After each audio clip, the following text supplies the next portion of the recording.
Saan mo dadalhin yan? Sa Unisan. Ilang peraso?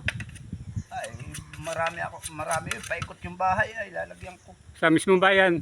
Hindi, Malbar. Sa Malbar. Sakop ng Malbar yun. Ay. Ano ba yung kakaliwa bago dumating ng bayan? Oo. Di ba't yung may tulay? Bago ka pumasok ng bayan. Kakaliwa ka. Dadaan ka ng Muliging Subdivision.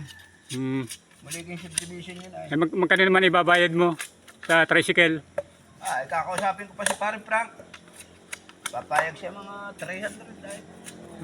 Bayan natin ay. Hindi naman ay ditadagdag. Ay, ito, mga ilang peraso ito? Upo yan? Yan, 30 yan. Oo. Pati ay, 30 yan.